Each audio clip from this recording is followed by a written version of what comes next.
Boa noite a todos. Gostaria de cumprimentar todos os presentes, em especial os vereadores, representantes do povo de Miranda, na pessoa do presidente Roberto Carvalho. Agradecer o convite e a oportunidade de estar aqui falando sobre segurança pública do nosso município e também não só do município, mas do estado todo do Maranhão. Muitos questionamentos têm sido levantados nos últimos dias com alguns acontecimentos onde alguns até utilizaram a expressão de que a Polícia Civil ou os delegados de polícias estariam de greve. Na verdade, não há um estado de greve por parte da Polícia Civil, muito menos dos delegados, e o que há é uma solicitação por parte da classe dos delegados para que o Estado, primeiramente, cumpra a lei, cumpra as determinações legais, as legislações vigentes e proporcione meios e estruturas para que a sociedade maranhense ela tenha uma segurança pública de qualidade, uma segurança pública da qual ela faz jus. Eu costumo sempre dizer que a sociedade ela é dividida inicialmente em pelo menos 3 pilares fundamentais, presidente. Seria a educação, a saúde e a segurança pública. Esses 3 pilares, uma vez comprometido, nós temos um desequilíbrio na sociedade. Infelizmente, hoje, no Maranhão, há um sério problema no quesito à segurança pública. Em especial, eu que sou oriundo de outro estado, vejo isso com muita força no estado do Maranhão. O Anuário de Justiça, no ano de 2022, no ano passado, estabeleceu que o Maranhão era o segundo estado que menos investia na segurança pública em todo o país. E este mesmo Anuário da Justiça indicou em 2023, nesse ano presente, que o Maranhão caiu para o último estado que menos investe na segurança pública. Nós estamos em último lugar em todo o país. Uma recomendação da ONU estabelece a média de 200 policiais civis a cada 1.000 habitantes, para termos um serviço de segurança pública de qualidade. O que daria um policial civil a cada 500 habitantes de uma cidade.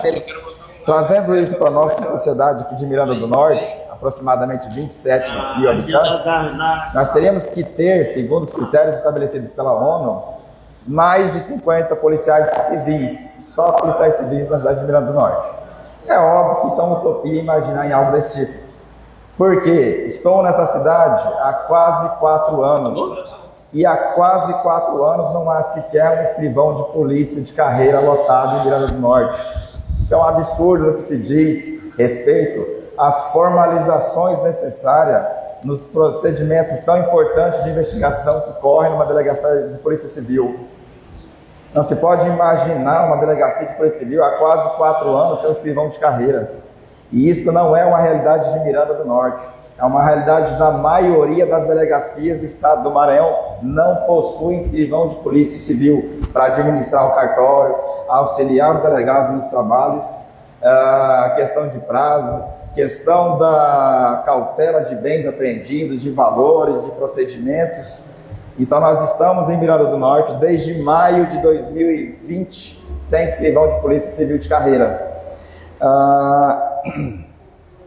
Nós temos, por exemplo, para ver a dificuldade que se encontra atualmente a segurança pública do Maranhão, o Maranhão ele tem 7 vezes menos a quantidade mínima de policiais civis que deveriam ter.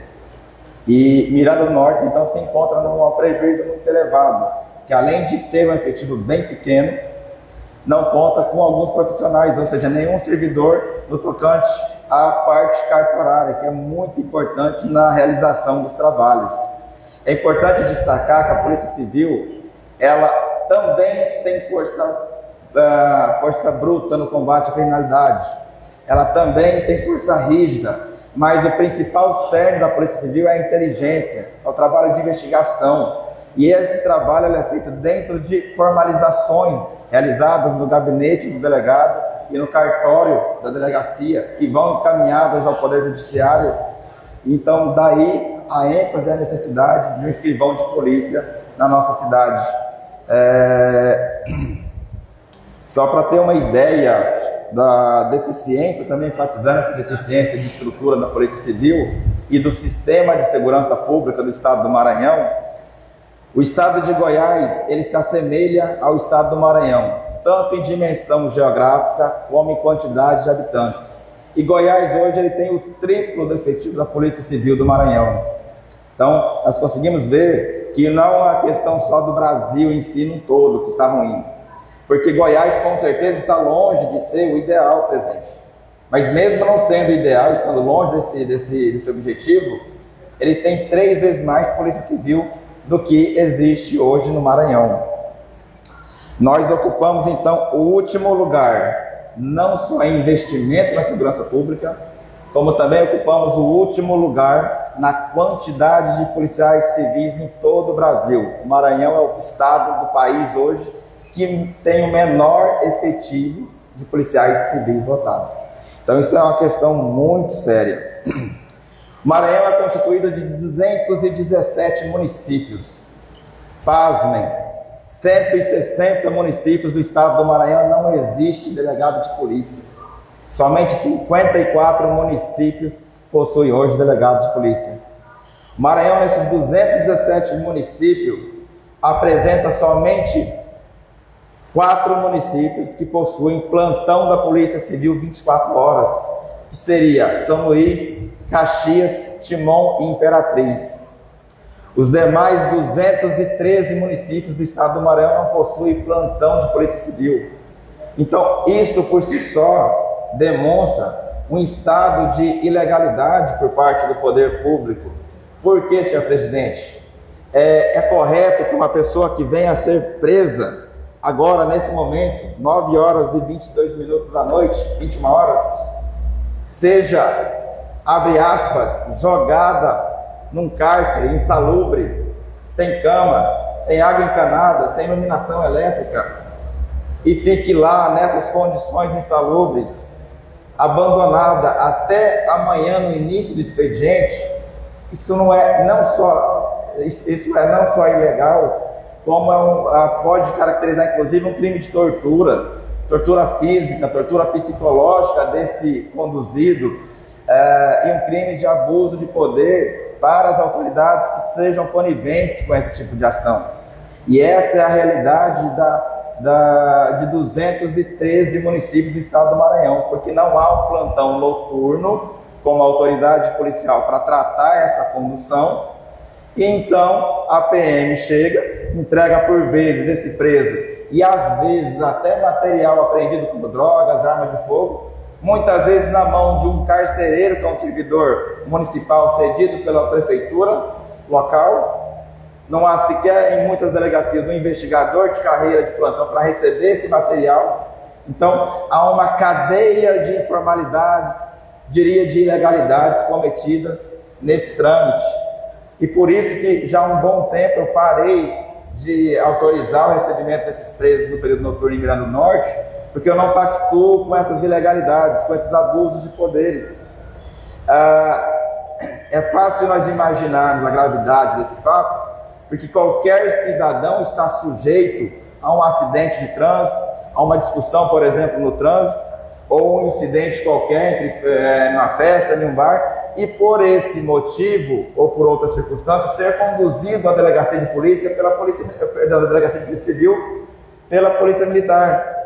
Não quer dizer que toda pessoa conduzida à delegacia seja um criminoso, ou esteja em situação de flagrante de um crime, ou ainda que esteja, não quer dizer que ele esteja cometendo um crime inafiançável, ou que seja caso de auto de prisão em flagrante. Muitas vezes é um crime, exemplo, uma briga, uma discussão, uma via de fato, vai terminar num TCO, que não cabe prisão, autuação e prisão desse indivíduo. E aí nos coloquemos no lugar desse conduzido, ou imaginemos que seja um irmão nosso, um filho nosso, um pai nosso, porque por vezes o Estado fecha os olhos, porque é aquele cidadão negro da periferia que é conduzido e fica esquecido nessa parceragem.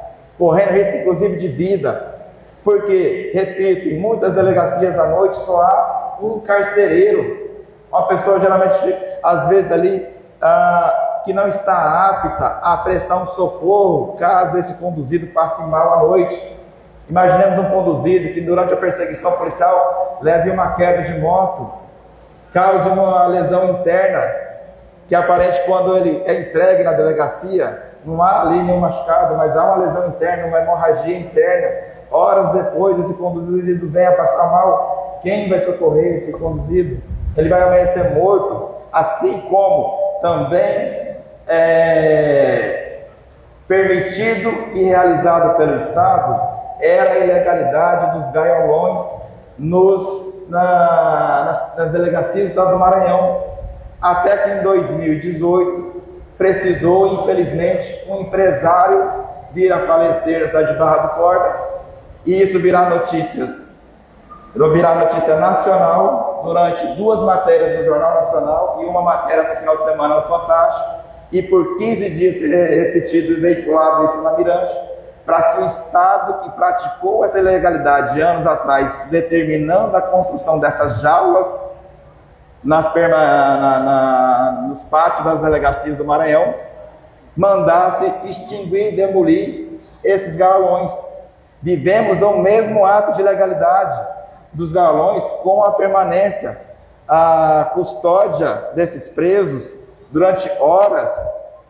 Repito, se o cara for conduzido às 8 ou 20 horas da noite, ele vai ficar até às 8, 9 horas da manhã seguinte, para que aí a autoridade policial chegue na delegacia e por muitas vezes, presidente, o cidadão é conduzido e da análise fática feita pela autoridade competente, observe-se, como eu disse há pouco, que não é caso de autuação em flagrante. Então esse cidadão permaneceu nessas situações deploráveis durante toda essa carga horária de forma indevida. Então esta é uma questão que a DEPOL, a Associação dos Delegados e os delegados do Maranhão têm solicitado ao poder público, ao Estado do Maranhão, que olhe para isso e que estabeleça o que determina a lei, que é no mínimo um plantão regional para que as pessoas detidas e conduzidas fora do horário do expediente sejam encaminhadas perante uma autoridade policial e possam ter seus direitos ali analisados e garantidos pela autoridade policial. Por vezes essas pessoas, em algumas delegacias do Estado do Maranhão, ficam até incomunicáveis. Repito, o mesmo exemplo que eu dei do carcereiro. Aí chega um advogado lá meia-noite, chega um parente. O carcereiro, coitado, ele não sabe distinguir se pode ou não pode dar acesso. Ele não tem segurança para abrir uma delegacia para que esse preso tenha acesso a um familiar dele, tenha acesso a um advogado dele. E isso termina o quê? No tolimento desse direito, ele ficando incomunicável por horas até o dia seguinte. Isso é uma das principais brigas hoje e solicitações junto ao Estado, ao governo do Estado, por parte dos delegados. A outra questão que nós temos batido bastante é o estabelecimento e o reconhecimento do pagamento de diárias nos deslocamentos dos delegados de polícia, em especial para os plantões.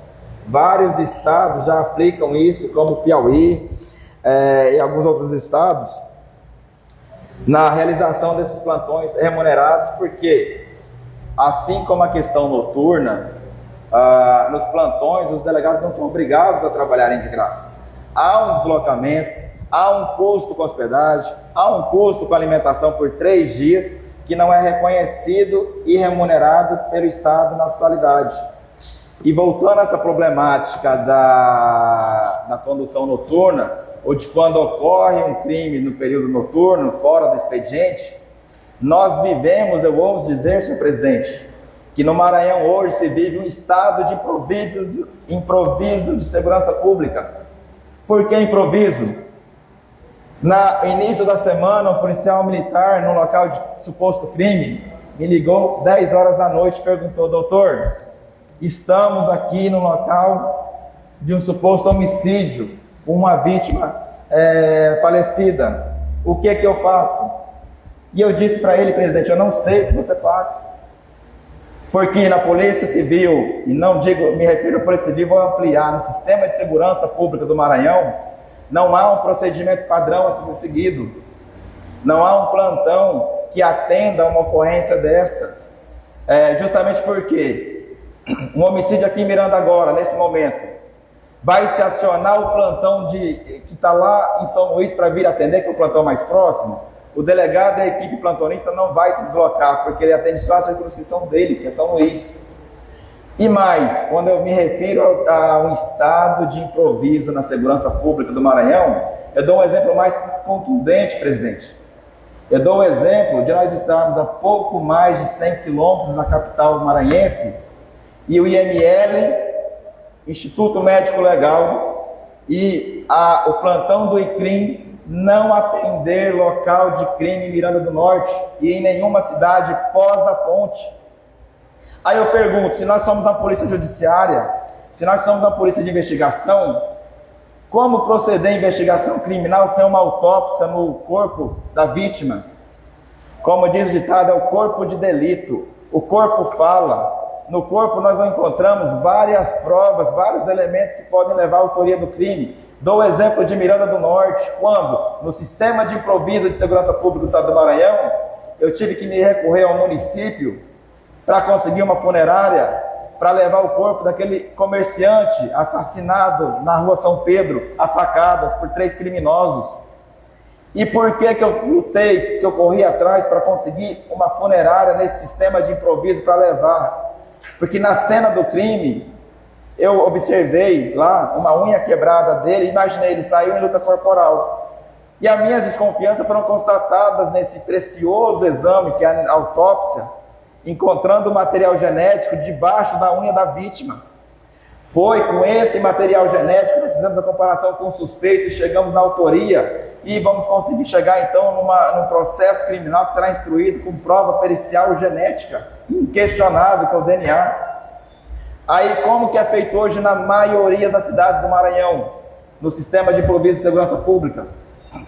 O delegado ou policial militar que está ali na ocorrência liga para o hospital municipal local, que por vezes, querendo ajudar, desloca uma ambulância.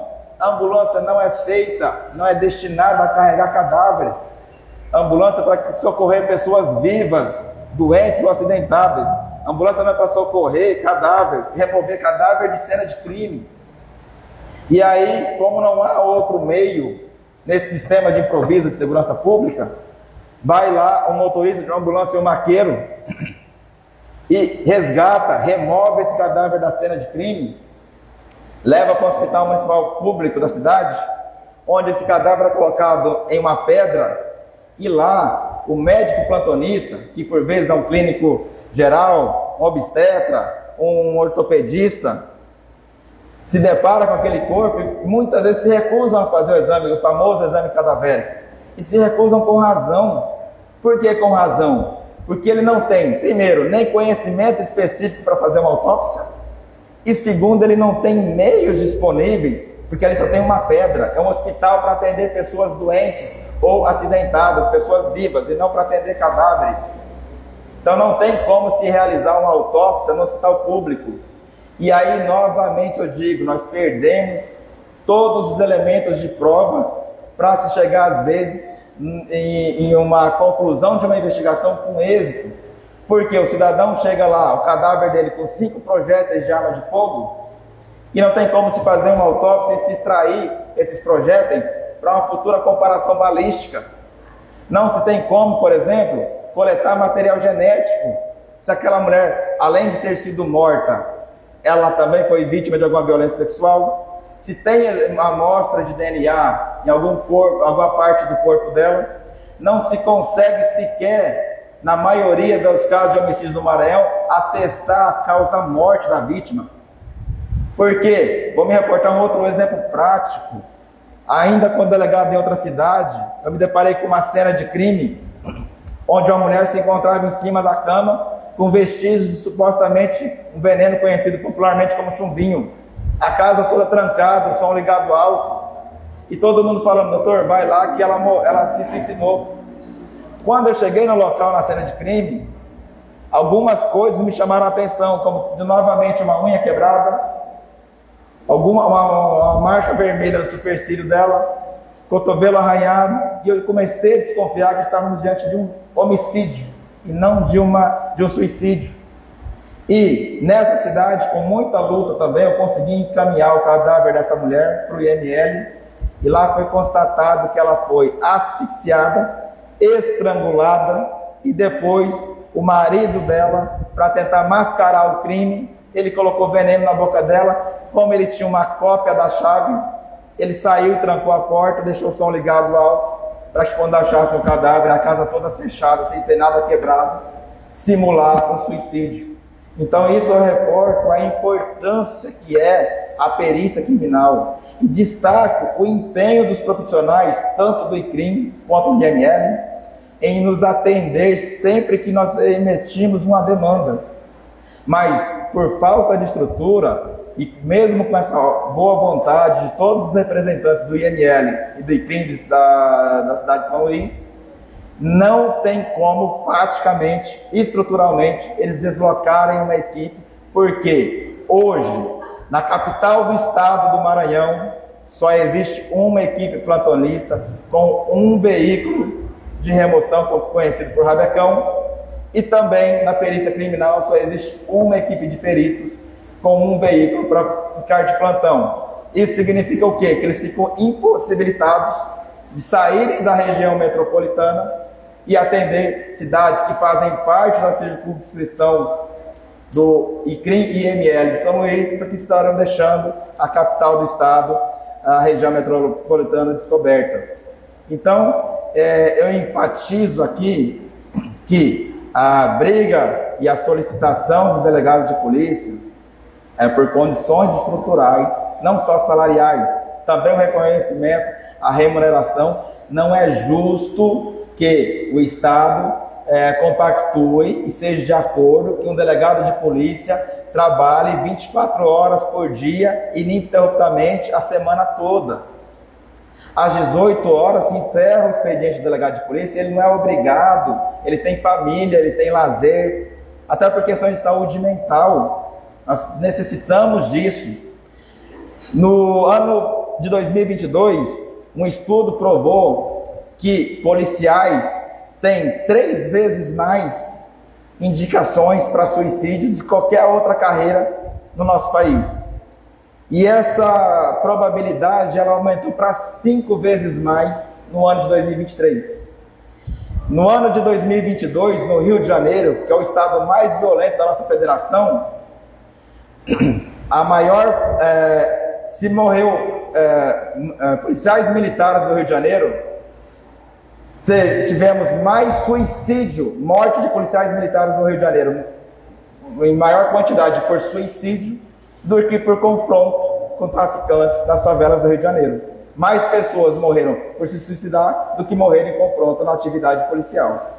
E isso decorre do quê? Por vezes, desse esgotamento de ter que resolver várias coisas que por vezes nem é atribuição ou nem seria o momento ali para ele estar numa folga, que é exigido dos policiais hoje em grandes locais de todo o país, em especial do Maranhão, que é o estado que eu trabalho e que eu conheço a realidade, diante da falta de estrutura decorrente da falta de investimento do Estado para proporcionar o mínimo. Nós não estamos falando do ideal, repito, nós estamos falando do mínimo para que nós possamos conseguir trazer também na condição do mínimo uma segurança pública para a sociedade.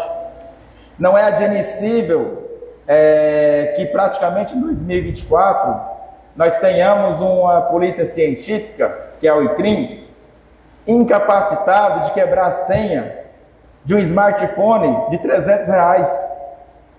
Por que isso, senhor presidente? Porque existe um software chamado Celebrite, software israelense, que ele é atualizado todo ano. Infelizmente, o Estado, não investindo na segurança pública, não compra essa atualização. E isso significa o quê? Que todos os anos há uma atualização nos aparelhos telefônicos. Isso é normal, inclusive se vocês por vezes vão ver aí, quem tem smartphone, aquele robozinho girando lá que vai dizer para você que não está usando porque está atualizando o sistema. Quem tem iPhone mesmo, mesma coisa. E ocorrendo essas atualizações, esse software, que era para poder quebrar essa senha e com isso nós desvendarmos muitos crimes, fica inviável, impossibilitado e nós não conseguimos. O caso recente que chamou a atenção nosso, da Maria Lindinalva, havia-se várias linhas de investigações e com a apreensão, localização e apreensão do telefone dela, eu levei um aparelho simples, solicitei aos colegas do ICRIM, que são sempre, como eu digo, são pessoas trabalhadoras, comprometidas, pessoas sérias, e eles tentaram por uma semana quebrar a senha de um smartphone. E a resposta que eu obtive é que não tinha capacidade diante da desatualização do software. Então nós vivemos é triste falar isso, porque eu sou delegado de polícia por essência. Eu cresci querendo ser delegado de polícia, eu e meu irmão. Nós optamos pela faculdade de Direito para sermos delegados de polícia. Eu e meu irmão nunca prestamos um outro concurso que não fosse segurança pública. Nós não fizemos a faculdade de Direito para ser funcionário público, porque é uma das faculdades que maior abre leque na área de concurso. Nós fizemos a faculdade de Direito para sermos delegados de polícia porque nós amamos o que nós fazemos. E por isso que nós fazemos com comprometimento, com dedicação. Acredito que nesses anos que estou aqui à frente dessa cidade, da Polícia Civil, eu tenho demonstrado esse afinco em ajudar, em combater a criminalidade, em promover a segurança pública local. Mas eu vou concluindo aqui minhas falas, que já estendi bastante, dizendo que é muito difícil você trabalhar sem um mínimo de condições. A Delegacia de Miranda, a única impressora cedida pelo Estado, ela se encontra há 3 meses parada, porque o Estado, na falta de estrutura e de investimento na segurança pública, não compra o suprimento para a impressora. Então nós temos apenas uma impressora hoje, tombada pelo Estado, cedida pela Secretaria de Segurança Pública, e estamos impossibilitados de imprimir, primeiro porque não tínhamos papel A4 para impressão. Quando chegou o papel, permanecemos impossibilitados de impressão, porque não tem o cilindro da impressora, porque o Estado licitou apenas o cartucho, o toner, e não licitou o cilindro. Então, que polícia investigativa nós podemos proporcionar, que eficácia na investigação criminal nós podemos proporcionar à sociedade de Miranda do Norte e à sociedade do Maranhão como um todo, com essa falta de aparelhamento, com essa falta de estrutura, com essa falta de condição de trabalho por parte do Estado. Então, eu coloco aqui essas declarações, essas afirmações. Não há estado de greve, não houve redução na prestação do trabalho, nenhum horário de trabalho. O que está ocorrendo é que muitos delegados, a maioria dos delegados hoje, estão se recusando a sair de suas casas, a saírem do seio de suas famílias durante o período noturno para atender ocorrências no seu horário de folga. E a gente solicita, espera que o governo do Estado se sensibilize com isso, para que possa atender, sentar com a representação da classe de delegados e discutir não só a questão salarial, mas questão estrutural, trazer à sociedade maranhense, a Miranda e todo o Estado do Maranhão, condições para a polícia judiciária atuar de forma eficaz, que traga resposta, porque o que nós queremos é trazer resposta à sociedade, à família daquela vítima de homicídio. Não é admissível. Em 2007, presidente, quando eu fazia faculdade de Direito, uma parente próxima minha foi vítima de uma tentativa de furto na residência dela, onde eu cheguei a tempo e consegui deter um dos suspeitos e o outro se evadiu. E quando eu cheguei em 2007, há quase 20 anos, no estado de São Paulo, e falei para o delegado, apresentando aquele cidadão que eu tinha conseguido deter na casa, no interior da casa dela, e expliquei que o outro tinha conseguido fugir, ele falou assim: Renilton, ligue para a tua família e peça para preservar o local, então, que eu vou solicitar uma perícia. Isso era 20 horas da noite. Eu vou solicitar que a equipe do ICRIM vá lá, porque se eles arrombaram a janela, é provável que haja digitais. É provável que alguém tenha se cortado dos outros comparsas que fugiram e tenha a gota de sangue. Então, é possível que haja digitais, material genético que nos auxilie a descobrir a autoria dos demais envolvidos. Isso em 2007, na tentativa de furto em São Paulo, você já tinha uma perícia do ICRIM à noite para atender uma ocorrência dessa.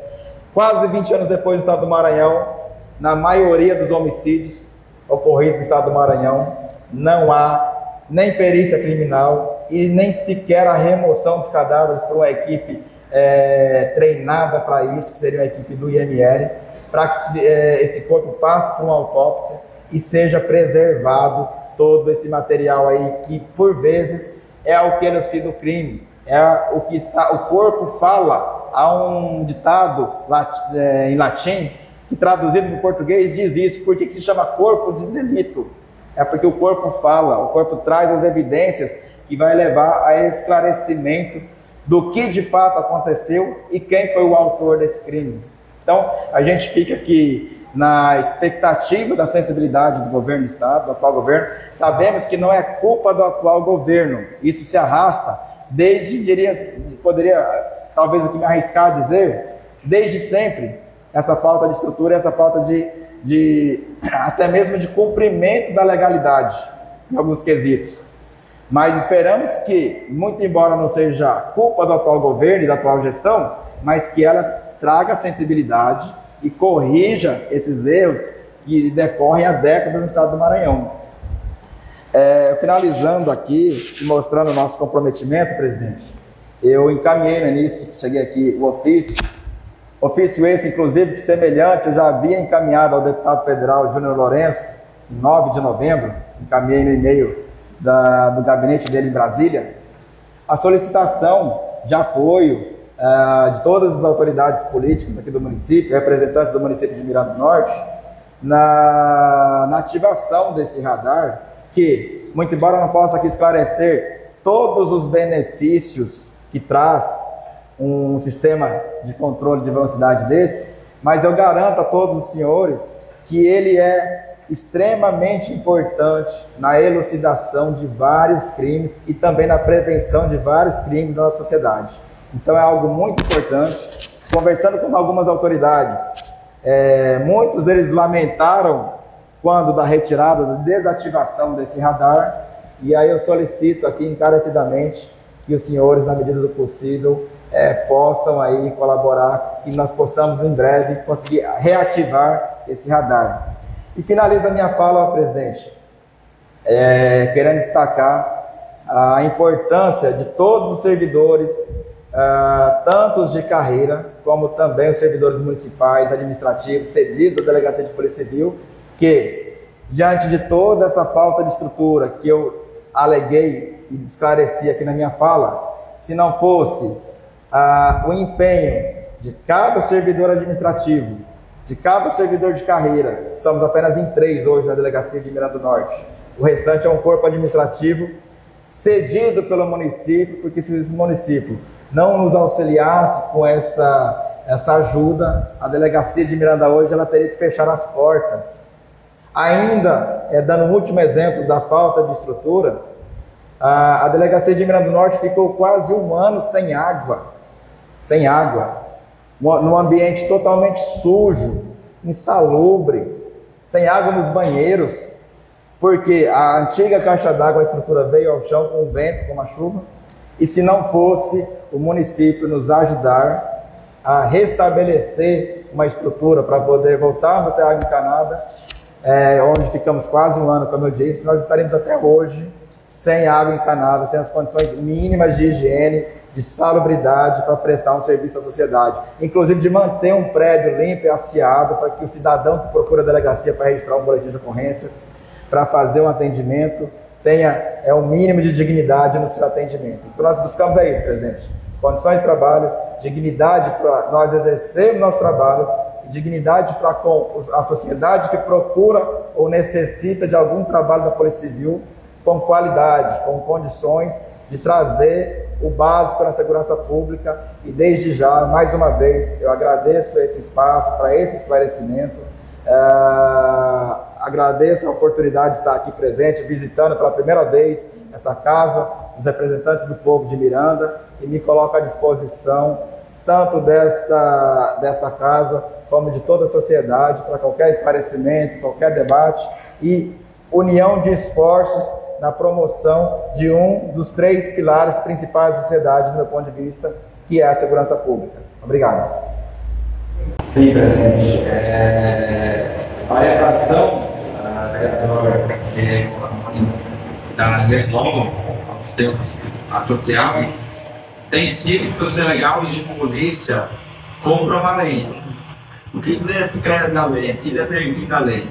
O Código de Processo Penal estabelece que qualquer pessoa presa, seja por um policial, seja por um agente de segurança pública, ou por qualquer pessoa do povo, lembrando que qualquer povo pode prender quem quer que seja passando flagrante de um crime, essa pessoa, segundo o Código de Processo Penal, deve ser apresentada imediatamente à autoridade policial do local do fato.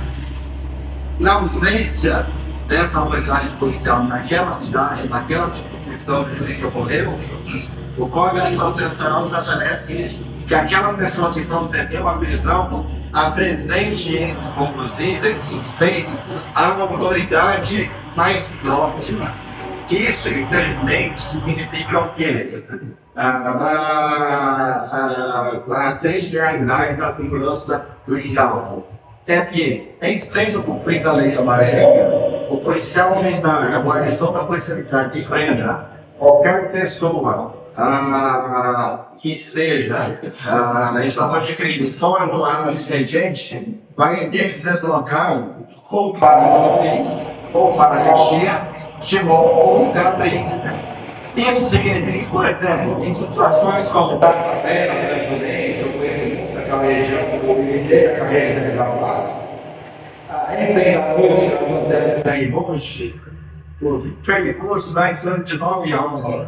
Então, o sistema de segurança pública do Maranhão hoje, se cumprindo a lei, exigiria que a guarnição da PM de Catavena trafegasse por cerca de 9 horas como conduzir até a cidade de São Luís, que acredito eu, ser a cidade mais próxima com o plantão policial. Também faltava dependendo do horário da prisão, quando ele chegar em São Luís, já vai ter se iniciado há muito tempo o expediente na delegacia de Catavena. Vai prender de madrugada, 9 horas, quando ele chegar na capital do estado, vai ter que também do expediente, para não ver uma situação calamitosa do atual sistema de segurança pública do Maranhão. Isso é ruim para a sociedade local, galera? É péssimo. É péssimo. Por quê? Primeiro, se você não cumpre a lei, você está permitindo que o cidadão participe com ele atrás. Se você cumpre a lei da ausência de estrutura do Estado, você deixa aquela cidade desguarnecida do pouco que ela tem de praticamente ostensiva à noite, e na maioria das cidades inteiras do Maranhão, é composta apenas por 2 policiais militares, como no caso de Miranda do Norte e cidades vizinhas. Então, a orientação da reforma tem que ter sentido, de se cumprir a lei, até para que o Estado seja provocado a criar um mecanismo regulamentar, e a reforma, inclusive, já vai saber que é algo que está fazendo a tecnologia, também provavelmente existe como peso público, mas fatalmente aí, se de uma forma alternativa foi apresentada para a gestão estadual, seria o quê? O que eu disse na gravata anterior, a criação de plantões regionais remunerados. Então, os delegados daquela região, pode ser aquelas casas do Petrolim, todas as noites, se estabelecer que o delegado, hora de grana, hora de campanha, cada campo de cada plantão, e que esse plantão fosse remunerado, porque é obrigado a trabalhar em casa, e que esse plantão também fosse realizado de forma regular. Porque uma vez houve, trazendo uma grande discussão apresentada pela DECOM, do Estado do Maranhão, do Universidade do Maranhão, para o cidadão. E o Estado de forma concreta. Caso não queira que agora permitindo esse plantão remoto, significa que se sou de plantão hoje aqui em Grande Norte, por toda a região que está decorrendo, são compostas só por 7 cidades, uma prisão realizada no Bar Gigante, a guarnição vai precisar levar nem para Itapecuru, que é a sede, e nem a pessoa está enviando. Ela vai apresentar a delegacia de marquetante e lá está o escritório marquetante dele, a ocorrência, vai adicionar a pessoa desse delegado industrial que através de videoconferência vai envolver as policiais militares, vai envolver as testemunhas, vai envolver o condutor, vai dar o seu direito do eixo, se é caso de um processo ou não, vai determinar a todas as formalidades que sejam cabíveis investigadas. Com isso, você evita, primeiramente, um abuso de autoridade, de deixar a pessoa injustamente custodiada durante todo o trabalho, que é o direito aí do cidadão de ser desmaiar uma nossa direito de silêncio, direito de não ser preso injustamente, direito de não ter e direito de se apresentar uma comunidade pensatária e segundo você garante que aquela você garante a economia começar, porque não vai ter deslocamento de viaturas, subir com os dias, foi manutenção. E você, por fim, respondendo às quais encontrar sua somente para logo você não deixa a capacidade de guarda-cida, até porque a guarda-cida está na delegacia de Varginhos. Está apresentando o documento, como vocês já estão aguardando a apreciação do seu caso e nas dependências da delegacia. Se naquele momento acontece um crime grave, aí a aparição pode interromper a apresentação, se deslocar rapidamente da necessidade até a morrer e já relevar inclusive se for o caso quando dois ou mais se delegado quanto a isso. E ele diz que esse sistema de plantão renome tem sido adotado em vários estados da federação. Então não é algo ilegal, não é algo impossível se implantar. E também está sendo implantado porque se nós temos uma instrução de um processo criminal por videoconferência, por videochamada, se hoje, lá de São Paulo, a vaga telefônica, eu participo de uma audiência acontecendo na tomada de Estado por que não ter o máximo que a instrução processual é permitido por via porque menos que é uma ação, uma análise, uma posição, não pode ser feita. Então, a orientação do alemão é a depois não fez só a luz colocar o velho e dizer associado, nós sugerimos que a alemão sugere, cada delegado tem autonomia de agir ao cuidar, depois não está impondo nada aos associados, mas a sugerência dos associados com a lei. Garanta o direito de todo, desde o cidadão à segurança pública, há também os direitos da dignidade e todos os demais daquela pessoa conduzida. E ela, ao mesmo tempo, diante da falta de futuros participantes dela, ela apresenta aos fatos uma alternativa viável e esperando a necessidade do governador e da pública, da segurança pública, e também da rede para desenvolver o espaço da CEGES, por várias outras secretarias, a aprovação, as necessidades de adotar essa medida. Então, essa que é a resposta, essa que eu acho, inclusive, o meio mais adequado para a forma futura, e ficaria esclarecimento.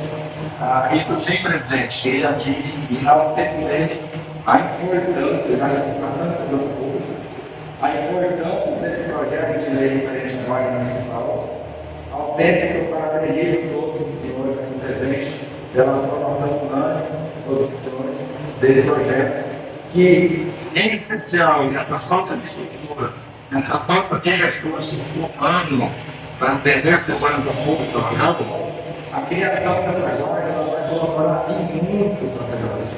Eu já trabalhei em cidades e a Guarda Municipal. O órgão delegado regional foi algumas cidades que estavam na circunstância da linha regional. Então, já que existe uma das guardas municipais mais atuantes que eu já conheci. É impressionante o quanto contribui para o sistema de segurança pública local. E, com certeza, a implantação dessa guarda municipal aqui, senhores, vai trazer inúmeros benefícios à promoção da segurança de todos os municípios de Rio Grande do Norte. Obrigado.